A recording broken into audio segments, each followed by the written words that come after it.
అమరావతిపై అబద్ధపు ప్రచారం, భావ ప్రకటన స్వేచ్ఛ అంటూ సిఆర్ మీడియా అకాడమీ ఆధ్వర్యంలో ఈరోజు విజయవాడలో సెమినార్ నిర్వహించారు. ఈ సెమినార్లో సిఆర్ అకాడమీ చైర్మన్ అదేవిధంగా అమరావతి రైతులు, మేధావులు పాల్గొన్నారు. ప్రస్తుతం ఇదే అంశం మీద మనతో మాట్లాడడానికి CR Media Academy chairman Alapati Srinivasarao ఒకసారి మాట్లాడదాం. సార్, ఎట్లా చూస్తారు సార్? గత 5 ఏళ్ళలో కూడా అమరావతిని 3 రాజధానులు అంటూ కూడా విడదీసిన పరిస్థితి. ఇప్పుడు కూటమి ప్రభుత్వం వచ్చిన తర్వాత అమరావతి మీద విషప్రసారం జరుగుతున్న ఒక విమర్శలు వస్తాయి. ఎట్లా చూస్తారు దీన్ని? ఎట్లా ఇందులో చూడడం ఏమీ లేదండి. ఇందులో చూడడానికి ఏమీ లేదు. అందులో రాజకీయ యాంగిల్ మీరు ఏదైతే చెప్పారో అంతకుముందు 5 సంవత్సరాలు కానివ్వండి, ఏదైనా కానివ్వండి, సరే గత ప్రభుత్వ హయాంలో 5 ఏళ్ళుగా అమరావతిలో అసలు ఏమీ జరగనే లేదు. అసలు అది అందరికీ తెలిసిన విషయం. అంతవరకు మనం చెప్పుకోవచ్చు. ఆ తర్వాత ఇప్పుడు ఆ 5 ఏళ్ళ టైంలో కానివ్వండి, దానికి ముందు రాష్ట్ర విభజన వెంటనే టీడీపీ ప్రభుత్వం ఏర్పడినప్పుడు కానివ్వండి, జరిగిన పరిణామాలు కానివ్వండి, ఇప్పుడు కొత్తగా జరుగుతున్న పరిణామాలు కానివ్వండి, ఇవన్నీ రాష్ట్ర ప్రజలకి తెలిసినయే. అయితే ఇందులో media academy, CR Media academy ఎందుకు రంగప్రవేశం చేయాల్సి వచ్చిందంటే, బేసిక్గా మీడియాకి సంబంధించిన అంశాలు వాటిని మీడియా అకాడమీ పరిధిలోకి వస్తాయి. అయితే in the larger interest of the state, మన ఆంధ్రప్రదేశ్, నవ్యాంధ్రప్రదేశ్ విస్తృత ప్రయోజనాల దృష్ట్యా మన రాజధాని మీద జరిగే దుష్ప్రచారాన్ని మనం పట్టించుకోకపోతే అది మనమే నష్టం చేసుకునే వాళ్ళు అవుతాం. దానికి తోడు ఇవాళ మీడియా అకాడమీ ఇవాళ ఈ సెమినార్ ఎందుకు పెట్టాల్సి వచ్చిందంటే, భావప్రకటన స్వేచ్ఛ హక్కుని ఉపయోగించుకొని మేము ఏదైనా సరే చెప్పగలం, ఏదైనా సరే మాట్లాడగలం అనే రీతిలో సోషల్ మీడియాలో కానివ్వండి, ఒక సెక్షన్ ఆఫ్ మెయిన్ స్ట్రీమ్ మీడియాలో కానివ్వండి ప్రచారం జరుగుతున్నది అమరావతి వ్యతిరేకంగా, రాజధానికి వ్యతిరేకంగా. అందులో ఇష్యూస్ ప్రధానమైన ఇష్యూ అందులో ఇమిడి ఉన్నది ఏమంటే, భావప్రకటన స్వేచ్ఛ హక్కు ఉంది కాబట్టి ఒక అబద్ధాన్ని ప్రచారం చేయొచ్చునా, ఒక అబద్ధాన్ని, లేకపోతే ఒక ఫేక్ వీడియోని, లేకపోతే ఒక ఫేక్ కంటెంట్ ఏదైనా ఒకదాన్ని పబ్లిక్ డొమైన్లో పెట్టొచ్చునా అనేది ఇది ఇవాళ నిజానికి భారతదేశం అంతటా కూడా దీని మీద చర్చ జరుగుతుంది. ఇవాళ సోషల్ మీడియాలో ఎటువంటి దుర్మార్గ పోకడలు పోతున్నాయో, ఎంత చెడున్నదో. సోషల్ మీడియా మనుషుల్ని ఎంపవర్ చేయాలి. సమాజంలో ఉన్న పౌరుల్ని ఏ విధంగా ఎంపవర్ చేయగలరు మీరు? వారికి తగిన సమాచారం, అంటే వాస్తవ సమాచారాన్ని తగిన కాంటెక్స్ట్ను జోడించి ఇవ్వటం ద్వారా మాత్రమే, ఆ విధంగా మాత్రమే మీడియా ఎవరినైనా ఎంపవర్ చేయగలదు. ఇవాళ జరుగుతున్నది అది కాదు కదా. ఇవాళ ప్రత్యేకించి అమరావతికి సంబంధించి జరుగుతున్నది అది కాదు. అంచేత ఈ భావ ప్రకటన స్వేచ్ఛ దాన్ని అడ్డం పెట్టుకొని ఇష్టం వచ్చిన తప్పుడు ప్రచారాన్ని, అబద్ధ ప్రచారాన్ని ప్రజల ముందుకు తీసుకెళ్ళడం తప్పు అని చెప్పడం, ఆ క్లారిటీ ఇవ్వటం లక్ష్యంగా ఇవాళ సెమినార్ పెట్టాం. అంటే మీరు ఇందాక మాట్లాడినప్పుడు కూడా చెప్పారు, అంటే సోషల్ మీడియాలో వస్తున్న ప్రతి దాన్ని కూడా షేర్ చేస్తున్నారు. చాలామంది తెలియక షేర్ చేస్తున్నారు. దీంట్లో కూడా వాళ్ళు కూడా భాగస్వామ్యం అవుతున్నారు. కానీ దాన్ని ఫ్యాక్ట్ చెక్ చేసి చెప్పాల్సింది మీడియా. కానీ మీడియా కూడా అట్లాంటి పోగొట్టలు పోతే అంటే ప్రజలకు ఎట్లాంటి సంకేతం వెళ్తుంది? నేను అన్నాను కదా, ప్రజల్ని ఎంపవర్ చేయాలి. మీడియా పని అది. సమాజాన్ని మంచి తీసుకెళ్ళాలంటే ప్రజలందరూ నాలెడ్జిబుల్ అయి ఉండాలి. ప్రజలందరూ ఎప్పుడు నాలెడ్జిబుల్ అయి ఉంటారు? వారికి మీడియా ద్వారా సరైన సమాచారం అందినప్పుడు వాళ్ళు ఎంపవర్ అవుతారు, నాలెడ్జిబుల్ అవుతారు.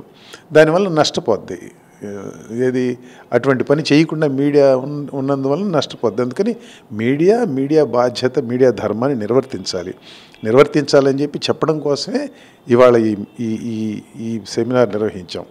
ప్రజలకి ఏది మంచో, ఏది చెడో, ఏది నిజమైన కంటెంటో, ఏది నిజమైన కంటెంట్ కాదో ప్రజలకి అందరికీ తెలియాలని రూల్ లేదు. మీడియా ఫ్యాక్ట్ చెక్ చేయాలి. మీడియా ఫ్యాక్ట్ చెక్ చేసి ఇది తప్పుడు సమాచారం, ఇది బూటకపు సమాచారం అని చెప్పగలగాలి ప్రజలకి. లేదు ఇది సరైన సమాచారమే అని నిర్ధారించగలగాలి. ఆ ధర్మాన్ని, ఆ బాధ్యతని మీడియా సక్రమంగా నిర్వర్తించాలని చెప్పి కోరుతుంది మీడియా అకాడమీ. అంటే మనం చూసాం, అమరావతి నిర్మించిన దగ్గర నుంచి కూడా ఎప్పుడు కూడా అమరావతి మునిగిపోయిన పరిస్థితి లేదు. అంటే గత కొన్ని రోజులుగా కూడా ఇటీవల కురిసిన వర్షాల నేపథ్యంలో అమరావతి అంతా పూర్తిగా మునిగిపోయిందని చెప్పి కొన్ని మీడియాలో కూడా కథనాలు వచ్చినాయి. అంటే మీడియా ఎట్లా వ్యవహరించాల్సి ఉంటుంది ఇలాంటి విషయాల్లో? ఏమండి, ఎక్కడైనా ఒక చోట భారీ వాన కురిస్తే కొద్ది టైంలో ఎక్కువ సెంటీమీటర్ల వాన పడితే ఎక్కడైనా నీళ్ళు నిలబడతాయి. అది అందరికీ తెలిసిన విషయమే. ఆ నీళ్లు పడిన ఆ నీళ్లు కొద్దిసేపు నిల్వ ఉన్న ఫొటోస్ని వీడియోస్ని ఉపయోగించి అమరావతి మునిగిపోయిందని కొందరు, లేదా అసలు దీనికి సంబంధించిన వేరే ఎక్కడే ఉన్న గతంలో ఉన్న వీడియోల్ని, గతంలో ఎక్కడో జరిగిన సంఘటనల్ని తీసిన ఫోటోల్ని పెట్టి అవి మరీ అన్యాయమైన ఫేక్ కంటెంట్ అది. ఇటువంటి కంటెంట్ని ప్రచారంలో పెట్టినప్పుడు ఎవరు చెప్పాలి ఈ కంటెంట్ ఇది ఫేక్ కంటెంట్ అని? ప్రథమంగా చెప్పగలిగింది మీడియా వాళ్ళు, మీడియా సంస్థలు చెప్పగలగాలి, మీడియాలో పనిచేస్తున్న జర్నలిస్టు మిత్రులు చెప్పగలగాలి. వాళ్లే వాటిని ప్రజల మీదకి ప్రయోగిస్తే ఏమిటి మరి? ప్రజలకు ఏమిటి కర్తవ్యం? వాళ్ళకి ఏమిటి? చివరికి ప్రజలు ఎవరిని ఆశ్రయించాలి మంచి సమాచారం కోసం, సరైన సమాచారం కోసం?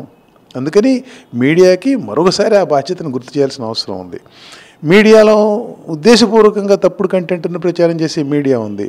వాళ్ళకి మనం చెప్పినా వినరు, కానీ వాళ్ళు ఈ విధంగా చేస్తున్నారు, ఈ విధమైన తప్పుడు ప్రచారాన్ని వాళ్ళు కొనసాగిస్తున్నారు ఇప్పటికి కూడా. ఇది ఫలానాది తప్పుడు సమాచారం, దానికి సంబంధించి చట్ట ప్రకారం ఏమైనా ఏ విధంగా ప్రొసీడ్ కావాలి ఏమిటనేవి మనకు సంబంధించిన విషయాలు కావాలి. అవి ప్రభుత్వాలు చూసుకునే విషయాలు. అవి మీడియా అకాడమీ పరిధిలో ఉన్న విషయాల వరకు ఏంటంటే ఇది తప్పు ఇది ఒప్పు అని సద్విమర్శ చేయటం, ఆ సద్విమర్శ చెయ్యమని చెప్పి మీడియాలో పనిచేసే వాళ్ళని, మీడియా సంస్థల్ని అడగటం వరకు మీడియా అకాడమీ పని. ఆ పని మేము తప్పనిసరిగా చేస్తాం. ఏం చెప్తారంటే, అంటే సోషల్ మీడియా కానీ, మీడియా సంస్థలు కానీ, ప్రచారం చేస్తున్న కొన్ని సంస్థలు కానీ ఏం చెప్తారు ఫైనల్గా? నేనేం చెప్తానంటే, మీడియా ప్రజా ప్రయోజనార్థం ఉంది. మీడియాలో ఒక వార్త వేయాలంటే దానికి గీట్రాయి ఏమిటాయంటే ఆ వార్త పబ్లిక్ ఇంట్రెస్ట్కి ఆ వార్త అవసరం అనుకుంటే అది వార్త వేస్తాం, అదర్వైజ్ ఆ వార్త వేయం మనం. అంటే ఏమిటి? మీడియా ఉన్నది ప్రజల కోసం, సమాజ శ్రేయస్సు కోసం ఉంది. ఫేక్ కంటెంట్ని ప్రచారంలో పెట్టడం ద్వారా సమాజ శ్రేయస్సుకు మనం ఉపయోగపడం, సమాజ శ్రేయస్సుకి హాని చేస్తాం. మన రాష్ట్రం, మన రాజధాని, కనీసం ఈ తరహా let us take pride in that. ఆ విషయంలో రాష్ట్ర శ్రేయస్సుకి ఏ విధంగా భంగం కలగకుండా ఉండే పద్ధతులు, రాష్ట్ర శ్రేయస్సుకి మీరందరూ కృషి చేయండి అని నేను అడగటల్లా. రాష్ట్ర శ్రేయస్సుకి ఎవరైనా భంగం కలిగిస్తున్నప్పుడు తప్పుడు సమాచారం వ్యాప్తి చేయడం ద్వారా ఇది తప్పుడు సమాచారం అని చెప్పండి అని అడుగుతున్నాం మేము, అని మీడియా అకాడమీ ద్వారా చెప్తున్నాను. ఇది బి, ఏని ఏ అని పిలవండి, బిని బి అని పిలవండి. ఎవరైనా ఏని బిగా ప్రచారం చేస్తే ఖండించండి, అది నేను చెప్పేది. ఇది మొత్తంగా అంటే ఈరోజు జరిగిన సెమినార్లో ప్రధాన అంశాలు ఇవంటే, మీడియా ఖచ్చితంగా ప్రజలకు నిజాన్ని చూపించాలి, వాస్తవాలను వెలికి తీయాలి, అంతేగాని అబద్ధాన్ని 10 సార్లు చెప్పి దాన్ని నిజం చేయాలనుకోవడం కరెక్ట్ కాదు. అమరావతి రాజధాని విషయంలో ఎట్లాంటి ప్రచారాలు కరెక్ట్ కాదు, దానికి ఖచ్చితంగా మానుకోవాలి, ప్రజలు కూడా అడ్డుకోవాల్సిన పరిస్థితి అని చెప్పి ఆయన కూడా చెప్తున్న పరిస్థితి. ప్రస్తుతం మన ఆర్టీవీ విజయవాడ నుంచి. తెలుగులో ఫాస్టెస్ట్ న్యూస్ ఇప్పుడు కొత్త అవతారంలో 5 సెకండ్లోనే పూర్తి వార్తా సమాచారం మీ చేతిలో. సోషల్ మీడియా ట్రెండ్స్ మీ కళ్ళ ముందుకే live TV and voice search options తో ఇప్పుడే డౌన్లోడ్ చేయండి. యాప్ లింక్ డిస్క్రిప్షన్ లో ఉంది.